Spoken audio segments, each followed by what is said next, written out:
Bienvenue à cet épisode spécial de Sujets à relais. En direct du studio, bien entendu. Je me présente, je m'appelle Shaima. Vous avez déjà eu la chance de me voir pendant 2 autres épisodes avec David, mais aujourd'hui, on échange un peu les rôles. Alors, sans plus attendre, bonjour David. Bonjour David. Bonjour. Merci d'avoir pris le micro. C'est très agréable. Voir l'autre point de vue, être dans cette chaise. Oui, fait que un peu spécial pour moi aujourd'hui. Alors, première fois que j'anime, alors on est patient, s'il vous plaît. Amuse-toi. Alors, comme d'habitude, on va aborder 3 sujets qui te passionnent et qui te définissent aussi. Fait que 3 sujets, 10 minutes, avec une petite question, soit au début ou à la fin. Alors, sans plus attendre, en apprenant à te connaître durant les dernières années, là, surtout au CGE, quand on travaillait ensemble, j'ai pu voir que tu aimais beaucoup les arts. Puis je me demandais comment les arts interviennent dans ta vie. J'ai vu que tu étais intéressé par la TV, par l'impro, par la musique. Fait que parle-nous-en. Les arts. Il y a différents volets là, dans ce que tu viens de nommer. Les arts, je te dirais, puis je m'aperçois avec les années, que ça devient ma façon de vivre mes émotions. Différentes formes d'art. C'est arrivé progressivement. Je te dirais, la musique est arrivée peut-être... Non, la télé est arrivée en premier. Parce que j'ai grandi avec une chaîne spécialisée pour les jeunes qui s'appelait Canal Famille, qui est passée à VRAC TV, qui maintenant n'existe plus. Donc, j'ai accroché à ça assez rapidement. J'ai vécu le vidéo aussi. Je sais pas si tu as déjà entendu parler de ça. Pas du tout. Il y avait une manette, puis on pouvait choisir... il y avait des jeux, en fait, mais ce qui m'intéressait, moi, comme jeune, c'est qu'il y avait des dessins animés. On pouvait voter pour le dessin animé qu'on voulait regarder. Donc, mon intérêt est arrivé assez rapidement là, pour la télé. Puis, on est abonné au TV Hebdo, donc il y a une petite revue là, qui dit l'horaire, qui dit ce qui s'en vient, tout ça. Donc, je me suis amusé à faire plein de découvertes. Et je fais une parenthèse, la musique, au départ, quand on est jeune, c'est difficile d'avoir plusieurs influences différentes de musique. On ne sait pas où aller chercher... les sources d'inspiration, si on peut dire ça comme ça. Puis, à l'époque, Internet n'était pas totalement là. Il y avait Musique Plus, mais on n'avait pas Musique Plus à la maison. Donc, j'ai suivi mes parents pendant un petit bout de temps quand même. Je te dirais, là, à 12 ans, j'étais un fan de Kevin Parent, qui n'est peut-être pas la musique traditionnelle pour les jeunes de 12 ans. Mais éventuellement est arrivée l'émission de La Fureur. OK.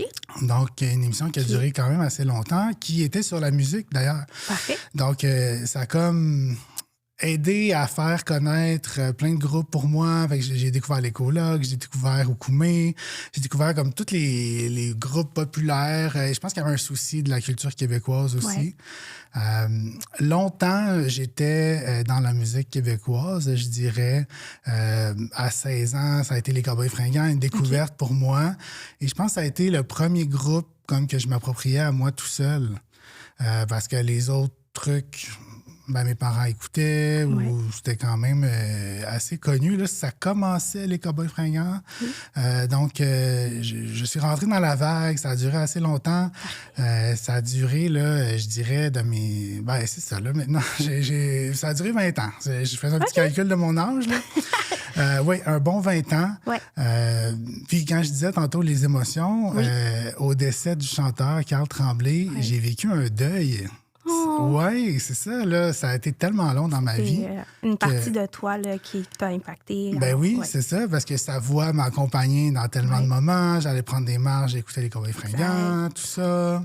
Tes études, pendant l'université, pendant tes longues routes que tu faisais pour aller à l'école aussi. Oui, ça m'a suivi vraiment longtemps. Donc, l'intérêt pour la musique a commencé en écoutant de plus en plus. Éventuellement, j'ai pris des cours de guitare. Oui. Donc, quand j'avais 15 ans, donc je joue un peu de guitare aussi. Un peu moins, j'ai mis de côté, mais à l'occasion, pourquoi pas. Ça t'arrive de la ressortir. Oui, c'est ça. J'ai jamais eu l'ambition de devenir professionnel, mais... pour le plaisir. C'est déjà arrivé avec des amis aussi. Donc, c'est vraiment des bons moments, là, jouer de la guitare avec quelqu'un. Pour vrai, là, faire de la musique, chanter. Chanter avec quelqu'un, honnêtement, c'est vraiment des beaux moments. Oui. Je me souviens, j'avais un ami au cégep. En fait, je le connaissais peu. Je me suis greffé à un groupe parce que j'ai changé d'école pour finir le secondaire. À l'époque, on changeait d'école. C'était comme ça. Et j'avais une amie qui est arrivée 1 an plus tôt, qui s'était fait un groupe d'amis. Donc, moi, j'ai intégré ça. Ensuite, on passe au cégep. Et j'ai été avec une de ces personnes-là que je connaissais plus ou moins et que finalement m'a fait des livres pour revenir du cégep. J'avais pas la voiture, tout ça. Et on chantait ensemble dans la voiture. Ça a comme forgé un lien. Je pense que c'est vraiment des beaux moments privilégiés quand tu chantes avec quelqu'un dans une voiture. Oui. Donc là, j'ai ouvert bien le parenthèse, mais pour revenir à la télé, ça a beaucoup influencé mes choix à la télé et j'ai même étudié là-dedans. Oui, exact. Oui, donc je me suis exporté au Saguenay pendant 3 ans de ma vie pour étudier là-dedans parce que j'aimais tellement ça. Je me suis dit, j'aimerais ça faire partie d'eux. Puis, j'ai grandi dans les années 90, donc la télé était quand même très forte. Oui. J'ai vécu des bons moments aussi en famille avec la télé. On a beau dire ce qu'on veut, des émissions comme L'Auberge du Chien Noir, qui a duré 15 ans, mais c'était un téléroman, tout ça. Mais c'était comme une habitude avec les parents, ma soeur, on s'assoyait devant la télé. Il y a eu La Petite Vie aussi. Donc, plein d'émissions comme ça qu'on a pris le temps de regarder ensemble. Puis les émissions jeunesse de Canal Famille, de Rock TV. Moi, je m'en souviens encore aujourd'hui. Je les regarde encore. Il y a d'ailleurs un livre qui est sorti sur le Canal Famille. Je l'ai épluché tranquillement en essayant de récupérer tout ce que je pouvais sur YouTube. Donc, revivre les moments. Il y a des classiques comme Radio Enfer, Dans une galaxie près de chez vous. Oui. Donc, tout ça, j'avais déjà. Mais j'ai découvert Dawson, qui est une série américaine. Là. C'était le début aussi. Quand ça passait à Vrac TV, il y avait des traductions. Avant, c'était plus des productions originales. On avait moins les productions américaines traduites ou c'était peut-être pas les plus populaires parce que ça m'a pas marqué. Mais tout ce qui est Sabrina l'apprentie sorcière, tout ça. Moi, j'ai toujours été attiré vers la comédie. Là. Fait que j'allais plus comme vers ces séries-là, plus que Dawson, justement. Qui était plus dramatique, j'imagine. Oui, c'est ça. Vraiment, les enjeux des adolescents et tout ça. Les histoires d'amour et tout ça. Oui, c'est ça. Très dramatique, mais c'était drôle de regarder ça plus tard. Là. Oui. Donc, c'est ça, la télé a toujours fait partie de ma vie. La musique, je l'ai nommé. Ouais. Sinon, les spectacles aussi. Exact. Moi, j'ai commencé très tôt. En fait, merci à mes parents qui m'ont emmené voir un spectacle d'humour. Oui. Mais j'ai découvert l'humour à la télé. Parce qu'il y avait les galas Juste pour rire qui étaient diffusés à l'époque. Il y a une chaîne qui s'appelle Canal D. Je ne sais pas si ça existe encore. Là. J'ai connu ça. Tu as connu ça. Donc, ça va. C'était des vieux galas. Donc, j'ai découvert un peu l'humour comme ça. Puis c'était Louis-José Hood, Patrick Groux, qui est en évolution, tout ça. Donc, je pense que le premier spectacle qu'on a été voir, c'était Louis-José. Parfait. Ensuite, par moi-même, j'avais une voisine qui était abonnée au diffuseur local. Donc, par moi-même, je bookais des spectacles. Je choisissais ceux que je voulais. Et j'essayais de trouver des gens après. Donc, c'était quand même... c'était une belle période. J'ai vu beaucoup d'artistes, puis c'était vraiment des belles soirées aussi, des beaux souvenirs. Donc, j'ai vraiment développé l'intérêt pour l'humour aussi comme ça. Puis l'impro? Oui, l'impro. Je te parlais du groupe tantôt d'amis. La grande majorité faisait de l'impro. Donc, je suis arrivé dans cet intérêt-là de cette façon-là. Donc, il y avait une petite ligue d'impro à la Polyvalente. Donc, c'est ça. J'étais allé assister. Je suis devenu un mordu de ça. Puis, quand j'étais allé au Saguenay, l'impro, les joueurs d'impro au Saguenay, en tout cas en ATM, dans le programme que j'ai étudié, c'était beaucoup des étudiants là, qui jouaient. Puis c'était comme des... Je veux pas dire des vedettes, mais tout le monde connaissait, on dirait, les joueurs. Tout ça, c'était quand même très populaire. Chaque semaine, dans un bar, il y avait les soirées. J'étais toujours là. Il y a même une ligue de garage qui est apparue à certains points. Donc, je me suis mis à aller voir l'autre ligue aussi. Donc, un passionné d'impro. Est-ce que tu as déjà participé ou Toujours spectateur. Au primaire. OK. Ouais. Fait que ça date quand même un petit peu. Ouais, puis j'étais vraiment pas talentueux, tellement pas. Ben, j'étais trop timide. J'étais pas capable. Fait que ça bloquait toute imagination. Parce que je suis quand même un grand rêveur, tout ça, donc je suis quand même bien avec l'imagination. Oui. Mais à cette époque-là, j'étais timide, tout ça, c'était pas possible.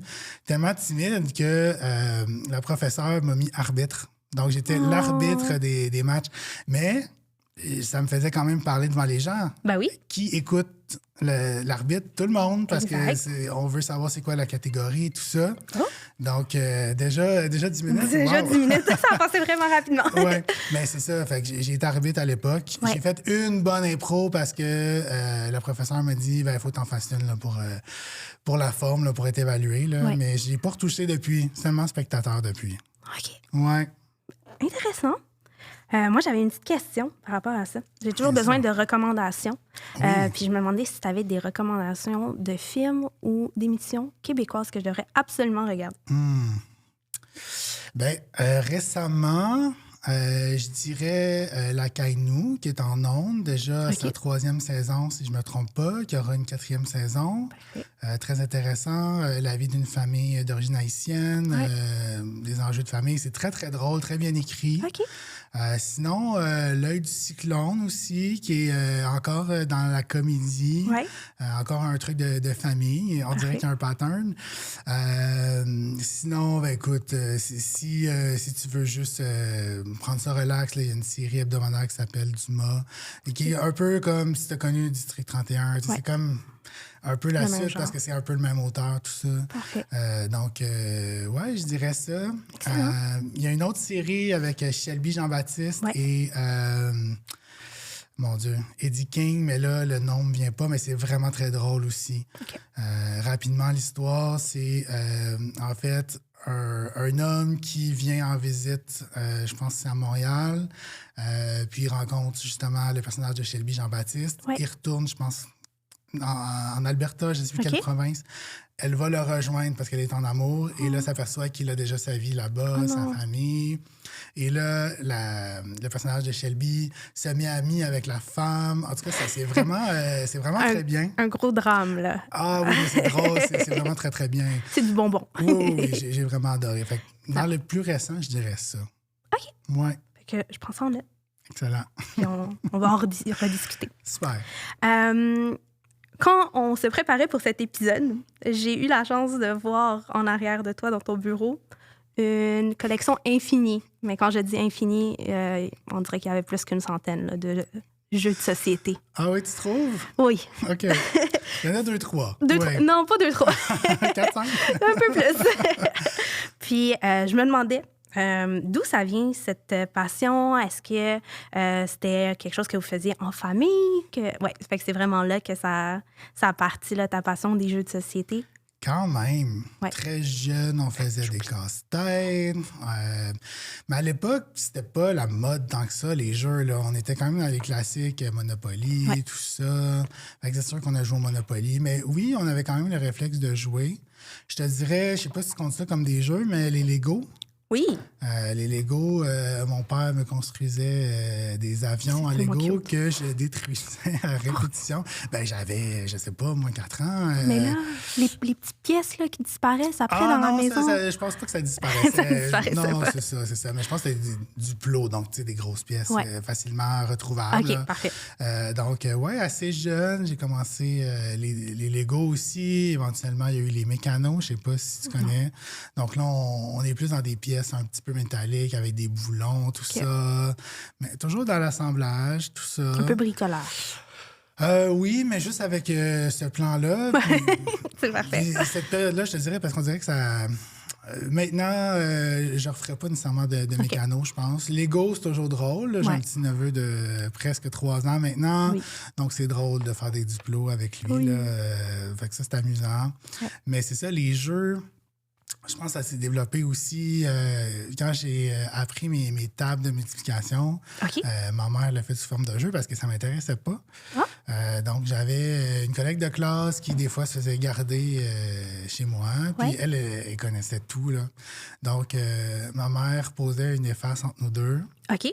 Donnait une multiplication. Ouais. Puis le premier qui l'avait devait prendre l'efface, donner la réponse. Parfait.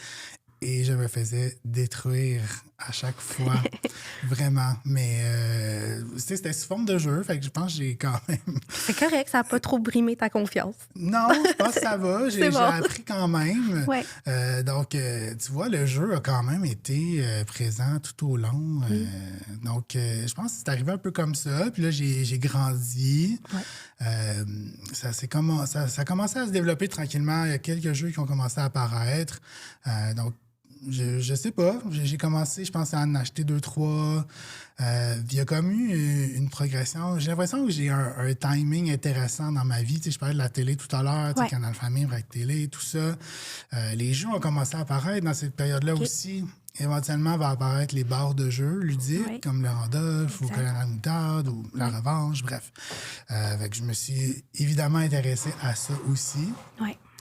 Puis je trouve que le jeu, autant comme les balades en voiture, tantôt qu'on disait pour chanter avec quelqu'un, je trouve que le jeu est aussi une belle façon de passer des bons moments avec quelqu'un, découvrir quelqu'un. Des fois, on n'a pas 1000 anecdotes à raconter non plus. Fait que le fait d'avoir un jeu... Ben oui. Ça occupe le temps. C'est ça, ça occupe le temps. Là, on voit c'est qui les tricheurs. As-tu des noms à nommer? Non. OK, d'accord. J'ai pas eu tant de tricheurs autour de moi. C'est bon. Peut-être une personne, mais on nommera pas de nom. C'est parfait. Ouais, mais non, c'est ça. Fait que le jeu a quand même été présent tout au long de ma vie, encore aujourd'hui. Oui. Puis maintenant, on peut même jouer à des jeux de société en ligne. Oui. Donc, pendant la pandémie, est apparu Board Game Arena, qui est une plateforme de jeu, parce qu'on ne pouvait pas se voir personne. Exact. Donc, j'ai découvert ça.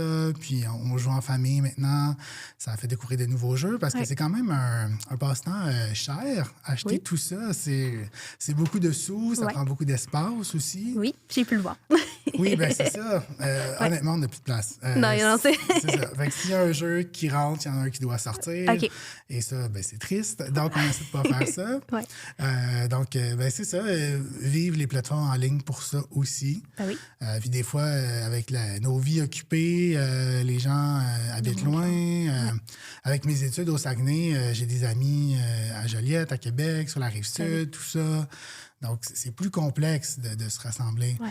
Mais tu vois, durant le cégep de Jonquière, on habitait proche, mon petit groupe d'amis, ma petite gang. Donc, on allait chez un, chez l'autre pour jouer jusqu'à très tard. La belle jeunesse, c'était une autre époque, c'était très agréable. Quand on se voit, on continue à aller dans les bars ludiques. On joue moins en ligne.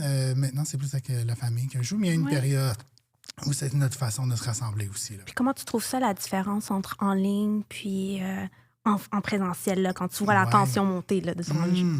Ben, en fait, ce qui est grave, c'est de ne pas devoir ranger le jeu. OK. Oui. on peut passer d'un jeu à l'autre assez rapidement. Ouais. Puis il y a des jeux qui sont plus agréables aussi en ligne. On développe une paresse.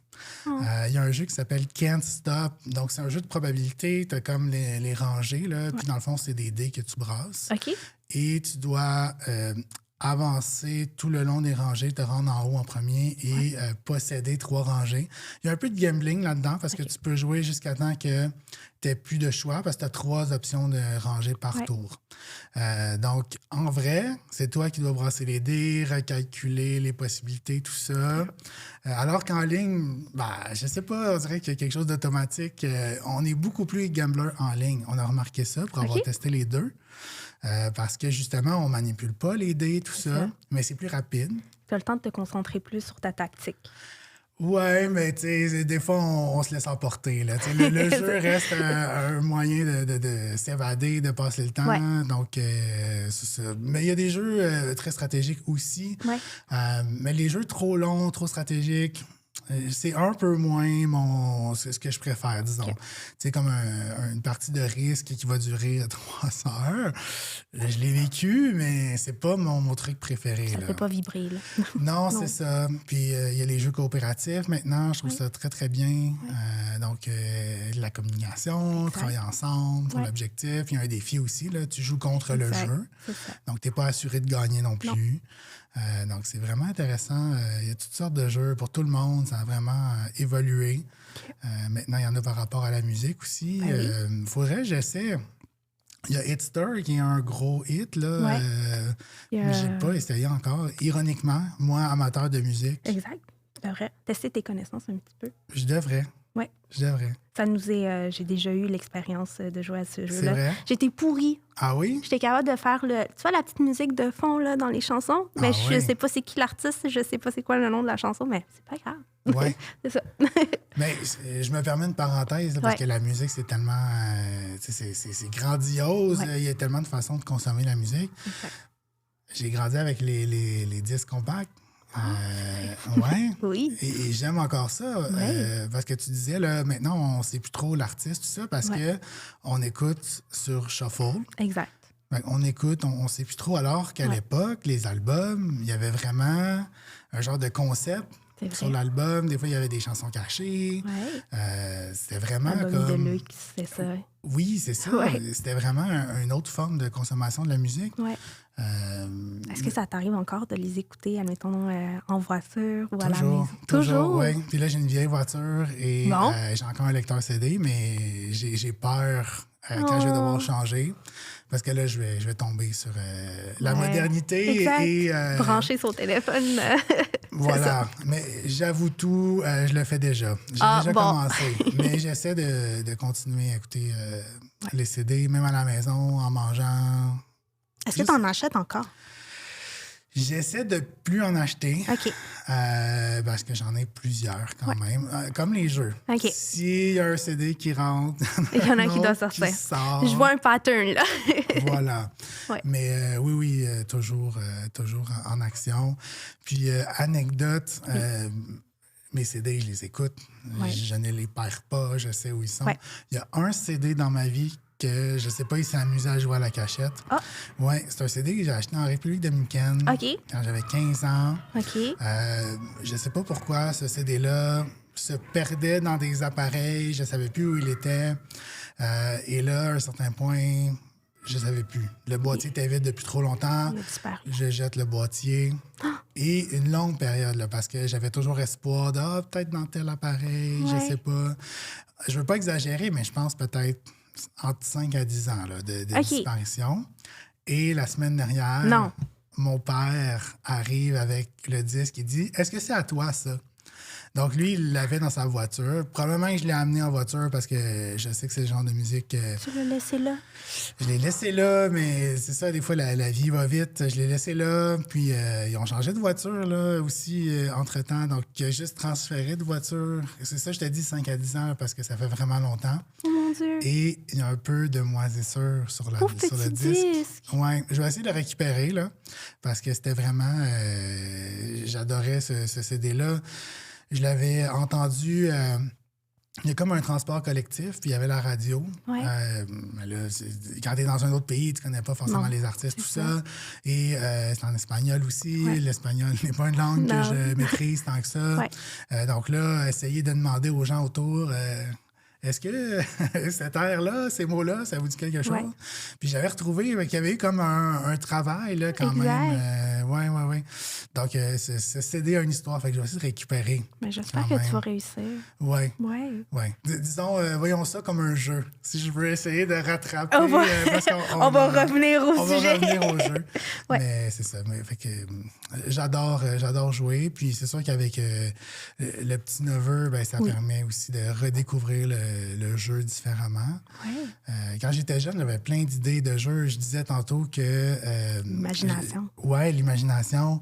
Donc, souvent, je passais beaucoup de temps avec ma sœur. Donc, à un moment donné, on est toujours au même endroit, hein, le même décor, les mêmes items de jeu, là, les ballons, tout ça. Mais j'avais toujours une idée pour faire une petite variante, trouver quelque chose de spécial. Créatif. Puis j'appelais ça, je pense, mes jeux secrets, comme si c'était déjà préétabli à l'avance. Mais non, j'inventais comme à fur et à mesure, tu rajoutais des règles puis des choses.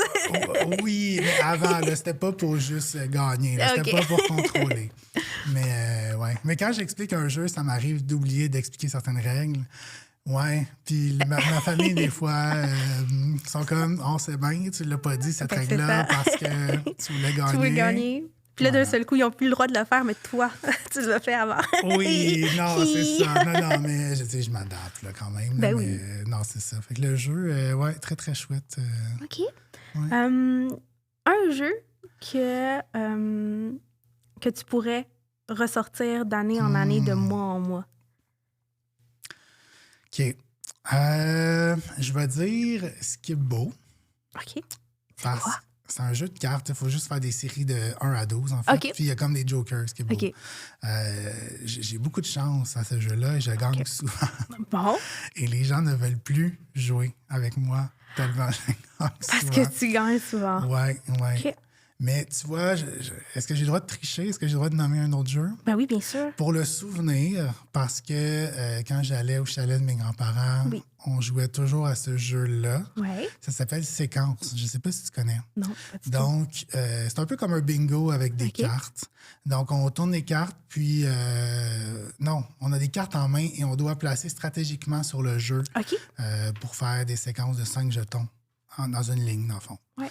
Puis, ben, c'est ça, c'était le jeu classique au chalet avec ma grand-mère. Donc, je l'ai aussi à la maison. Donc, Oui. on joue encore, mais Ouais.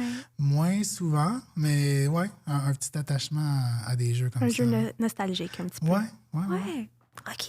Ben, super intéressant, David. Merci. On va retourner peut-être, on va faire des liens avec les jeux et la musique, mais d'un autre point de vue. Alors, j'ai pu savoir que tu as une grande passion et que tu as adoré aller au Nouveau-Brunswick et les Maritimes. Oui, Fait que beaucoup de routes, quand même, oui. ça veut dire beaucoup de musique Oui, et aussi beaucoup de jeux de voiture. c'est vrai. Tout à fait. D'où vient cette passion? Est-ce que c'est un souvenir d'enfance? D'où ça ressort? C'est un hasard. OK. C'est complètement un hasard. C'est mon père. Oui. Je pense que j'ai nommé 2003 tantôt pour le voyage dans le sud, mais je pense que c'est la même année qu'on est allé à Nouveau-Brunswick pour OK. la première fois. Ouais. Sa cousine a une amie qui vient de là-bas. Ouais. Et ben, mon père voyait souvent ses cousines parce que les maisons sont voisines. Ouais. Donc, croisait cet ami du Nouveau-Brunswick, entendait parler de cette région-là. Donc, il s'est dit, je veux aller voir ça. Ben oui. Et à l'âge que j'avais, ben, je suivais le groupe. Donc, j'ai embarqué dans ce voyage. On est allé à Moncton. OK. On est allé dans les résidences de l'université. Ouais. Donc, on n'était pas dans le truc très touristique. On était quand même un peu dans la vie normale de la Ouais. ville. Ben, je sais qu'on n'est pas emprisonné à l'hôtel, Non. là, mais on dirait que ça a donné qu'on est allé Ouais. au dépanneur, autour. Ouais. Mais ouais, déjà, on nous avait averti, c'est un grand mot, là, mais là, vous allez voir, les gens, ça se peut qu'il y ait un léger accent, tu sais, ça sera peut-être pas comme vous connaissez. Fait que là, ça, j'avoue que ça m'a intrigué un peu. OK. Fait que j'avais hâte d'entendre mon premier accent. Ouais. Là, je pourrais pas te dire à quel endroit ça a été. Peut-être à la porte du Nouveau-Brunswick, à Edmundston, mais je suis pas certain à 100 Puis, Ouais. ce qui est intéressant, c'est que l'accent varie aussi autour du Nouveau-Brunswick, chose que j'ai découverte plus tard, en fait. Tu m'en prends des choses, fait que c'est parfait. C'est vrai? Oui. Bon, excellent, excellent. Donc, et tu vois, la même année ou presque, avec l'école, Oui. en secondaire 3, on est allé en Nouvelle-Écosse. Ah, OK. Ouais. Et moi qui est, je sais pas, rêveur dans sa tête un peu, j'ai adoré les forts et la brume sur le bord de l'eau, ce genre d'environnement-là. Ouais. J'ai vraiment trouvé ça magnifique. Donc, j'ai vécu à la fois à Nouvelle-Écosse, Nouveau-Brunswick. Ouais. À ce moment-là, j'ai développé vraiment une passion pour l'accent. Je parlais d'un CD que j'ai acheté en République dominicaine. On Ouais. a acheté un CD aussi là-bas d'un artiste local. Là, c'est drôle à dire, mais le nom ne me vient pas. Mais j'ai tous ses albums à la maison. Ah, Daniel Léger, voilà. Bon, parfait. Et il parlait chiac dans OK. ses chansons. Ouais. Donc, l'amalgame français-anglais. Ouais. Un peu le joual québécois, là, dans le Ouais. fond, mais là-bas. Fait que tomber en amour avec ça, continué d'écouter le CD même après. OK. Oui, vraiment. On va être télé tout à l'heure. Il y a une période, on avait le satellite. Là, tout le monde avait des satellites. On avait les chaînes Radio-Canada Acadie. OK. Donc, j'ai eu accès à une émission d'humour. Je parlais de l'humour tantôt. Oui. La virée acadienne, si ma mémoire est bonne. Je me suis mis à écouter comme leur best-of. J'ai commandé le DVD. OK. Oui, c'est des DVD, Oui, ça va tout va ensemble, bien, toute cette c'est ça, époque-là. là. J'ai téléphoné au Nouveau-Brunswick pour commander le DVD Mais David. parce que ça se vendait localement, mais pas... Puis ils te l'ont livré. Oui, Oh. oui. Puis c'était rare à l'époque qu'on avait des colis, là. Exact. C'était pas encore... Commun, là. Ouais, c'était pas commun, c'est Non. ça. Fait que j'avais eu mon petit DVD, j'avais consommé ça, j'avais trippé, mais c'est ça, tu sais... L'accent, l'humour aussi, là, mais fait que j'ai continué à découvrir ça, la musique, tout ça. 2022, j'ai fait un premier tour complet. OK. Semi-tour complet. Il y a une section du Sud qui n'a pas été visitée à ce moment-là. Oui. Parce que naïvement, avec 7 jours, il y a eu la pensée que c'était assez, mais on a passé la semaine dans la voiture, là, à courir après notre emploi du temps, parce qu'il y avait les hôtels de réserver par-ci par-là. Mais j'ai quand même apprécié. Donc, je pense que c'est l'année d'après, ou 2 ans plus tard, un tour complet. Combien de jours? C'était-tu 10? Au moins 10, si c'était pas plus. Et là, visiter Saint-Stephen, qui est la ville où la compagnie, je le prononce très mal, là, mais c'est du chocolat. G-A-N-O-N-G. Ça, c'est une autre passion, mais... on va pas rentrer là-dedans, c'est ça. Mais cette compagnie-là que je voyais depuis ma tendre enfance, mais que je ne savais pas que c'était canadien du tout. Non. Et là, faire la visite guidée... La chocolaterie? Oui. Non. Oui. Oui. C'était vraiment très, très chouette. Ouais. Et continuer aussi jusqu'à l'île du Prince-Édouard. J'ai découvert ça aussi que je connaissais pas.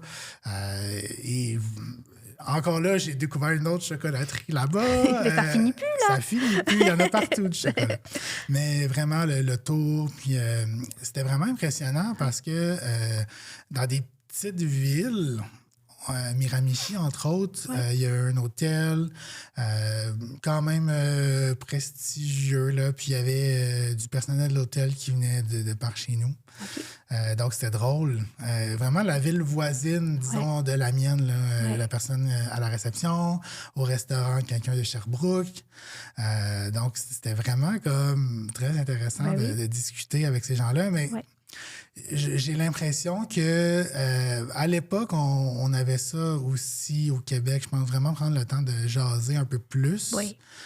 Maintenant, je pense qu'on est plus dans nos trucs, nos téléphones, tout ça. Tout va un peu plus vite, là, maintenant. Oui, c'est ça. Mais là-bas, ne plus être capable de quitter une confiserie, ben oui, encore le chocolat. Le chocolat, les parce que la propriétaire voulait nous expliquer la ville au complet. Puis ça, c'était à Bathurst. J'ai adoré Bathurst. C'est ça, j'ai découvert plein de coins. Parce que le premier voyage de Moncton, c'était le pays de la Sagouine. Je ne sais pas si tu connais. Non. C'est comme... la Sagouine, c'est comme un personnage historique. Comme j'essaie de voir un comparatif ici, là, mais sûrement... mais c'est un personnage de télé. Cornemuse? Oui. Pour un public plus âgé, peut-être. Oui, mais personnage de la télé. Tu sais, j'en reviens à la télé encore. Oui. Très culturel. Oui. Je sais pas pourquoi le pays de la Sagouine, c'est vraiment un endroit que j'adore toujours. Je disais les émotions tantôt. Oui. Mon dernier passage au pays de la Sagouine, il y avait un spectacle. Puis je me suis rendu ému en écoutant la musique. Je sais pas, il y avait le vent, la musique, la culture, il y avait comme tout ça. Et plus ça va, plus on dirait que la musique, c'est ça. Ça touche un peu plus. Je deviens sensible. Il y a une émission qui s'appelle En direct de l'univers. Okay. Puis c'est plein de performances musicales. Dans le fond, l'invité remplit un questionnaire sur ses préférences musicales.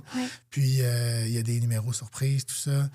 Puis souvent, je deviens ému Ouais, Oh, ouais. Fait que la sensible musique, de la c'est- musique. Oui, ben les arts, tu sais, en Ben général. oui, exact. Oui, c'est ça. Mais Nouveau-Brunswick-Maritime, c'est vraiment un bel endroit, mais c'est très, très loin, Ouais. malheureusement. Là, c'est beaucoup, beaucoup de voitures.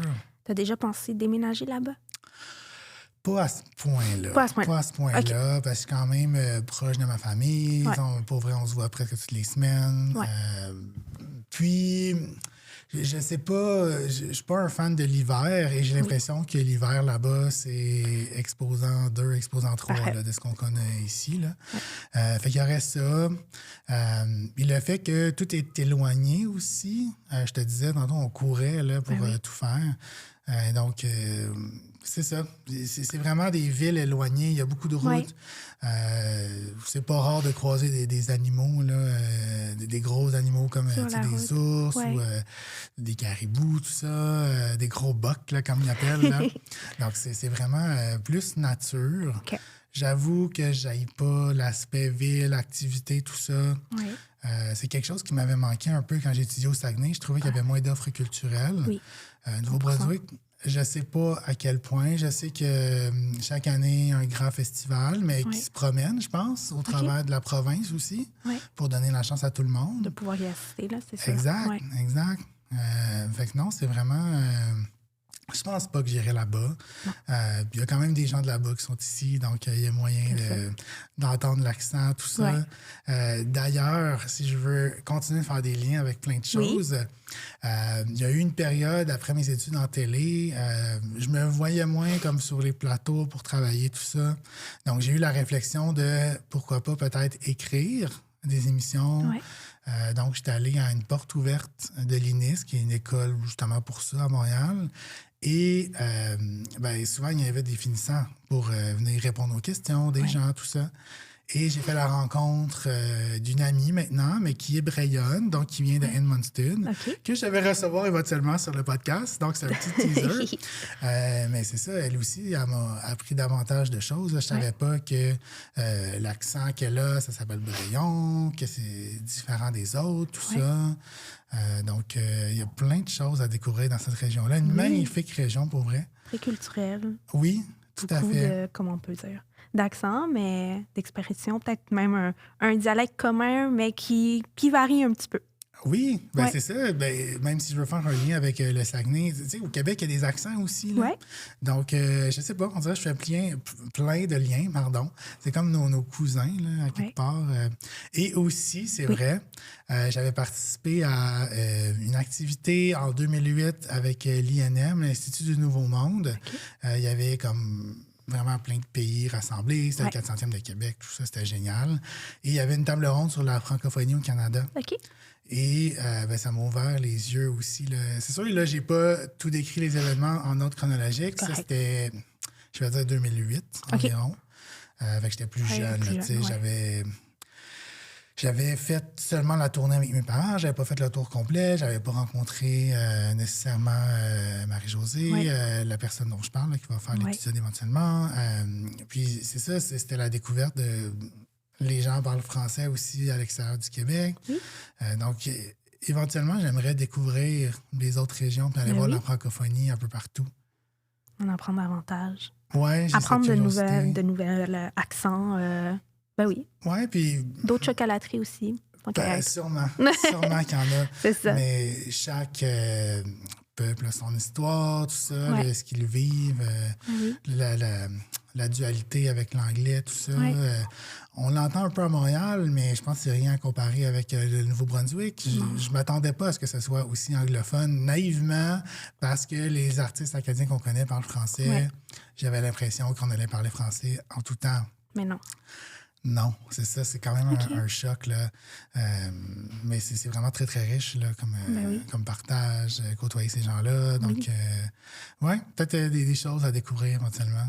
Excellent. En parlant de choses à découvrir, est-ce que tu as peut-être un casse-croûte favori là-bas? Là-bas? Oui.